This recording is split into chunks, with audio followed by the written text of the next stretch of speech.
Sebagai laporan pertanggungjawaban pengurus tahun buku 2016 Koperasi Pegawai Negeri Dharma Wiguna, pemerintah Kota Denpasar menggelar rapat anggota tahunan di ruang rapat lantai 3, Gedung Sewaka Dharma.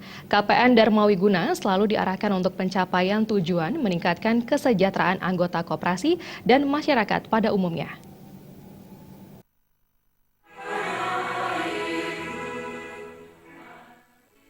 Rapat anggota tahunan Koperasi Pegawai Negeri Dharma Wiguna Kota Denpasar dilaksanakan untuk memberikan penjelasan kepada anggota tentang hasil kerja pengurus KPN Dharma Wiguna selama tahun 2016. Selain itu, RAT menjadi wujud pertanggungjawaban pengurus KPN Dharma Wiguna kepada anggota. Setelah dilakukan evaluasi, pertanggungjawaban pengurus koperasi digunakan sebagai dasar penyusunan program kerja dan rencana anggaran pendapatan dan biaya KPN Dharma Wiguna selama tahun buku 2017.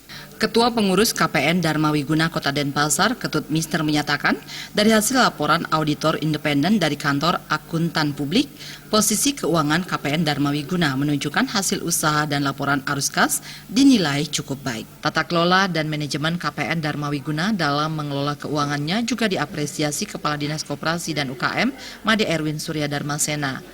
Bahwa Koperasi Dharma Wiguna ini kami melihat apa yang sudah dilakukan ini sudah berjalan dengan baik. Hari ini bisa dibuktikan dengan capaian-capaian kinerja, apakah kinerja dari bidang organisasi, kemudian dari segi keuangan dan manajemennya. Yang kami lihat adalah yang nampak adalah bagaimana koperasi ini sudah mampu menghasilkan suatu keuntungan. Dan perkembangan koperasi kita ini memang dari tahun ke tahun cukup bagus. Mengapa saya katakan demikian? Karena berdasarkan kinerja maupun juga audit yang sudah dilakukan oleh akuntan publik, ini koperasi kita ini dianggap sehat dalam pengelolaannya. Karena itulah kami menyampaikan terima kasih kepada anggota kita yang sudah ikut membesarkan koperasi yang ada saat ini.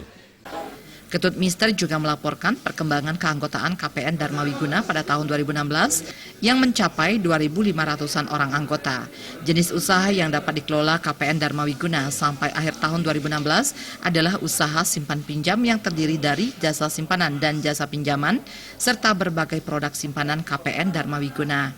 Jenis usaha yang lain adalah unit Waserba yang menyediakan beragam kebutuhan bahan pokok, perlengkapan rumah tangga, elektronik, busana adat, alat tulis kantor, dan cetakan. Ketut Mister juga mengatakan KPN Dharma Wiguna juga melakukan upaya peningkatan kualitas sumber daya manusia dengan mengikuti diklat dan pelatihan yang digelar lembaga terkait.